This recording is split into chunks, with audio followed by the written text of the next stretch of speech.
Në bazë të kërkimeve që kam bërë unë dhe çfarë më ka thënë parashevisi Maku vetë, parashevisi Maku u deklarua e pastre rreth vitit 2016-2017. Disa nuk u kanë besuar syve, kanë menduar që nuk është parashevisi Maku dhe ju ofrua nga shteti i New Yorkut një shelter që ajo për arsyet e saj që ajo i quan etike, pra që nuk donte të ishte pjesë e dëmtimeve, le të themi, zgjodhi të jetonte një pjesë të viteve në Brooklyn.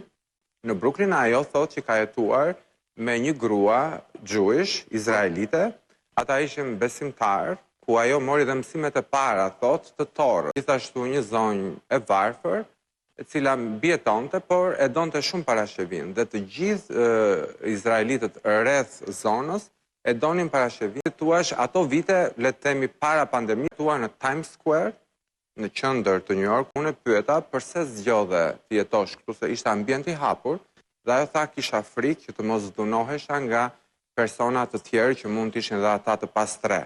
Dhe aty kishte shumë ndriçim, ambiente me dritë dhe nuk flinte fare natën për të mos të ngacmuar dhe për mos të dhunuar, dhe zgjidhte oraret nga ora 7 e mëngjesit deri në 10 për të fjetur. Në bazë të kërkimeve që kam bërë unë dhe çfarë më ka thënë parashevisi Maku vetë, parashevisi Maku u deklarua e pastre rreth vitit 2016-2017. Disa nuk u kanë besuar syve, kanë menduar që nuk është parashevisi Maku dhe ju ofrua nga shteti i New Yorkut një shelter që ajo për arsyet e saj që ajo i quan etike, pra që nuk donte të ishte pjesë e dëmtimeve, le të themi, zgjodhi të jetonte një pjesë të viteve në Brooklyn.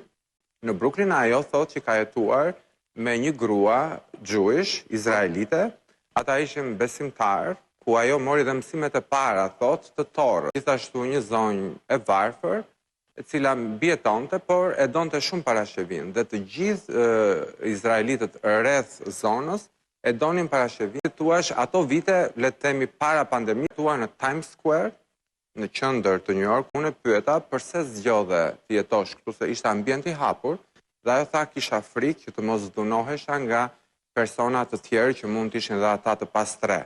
Dhe aty kishte shumë ndriçim, ambiente me dritë dhe nuk flinte fare natën për të mos të ngacmuar dhe për mos të dhunuar, dhe zgjidhte oraret nga ora 7 e mëngjesit deri në 10 për të fjetur.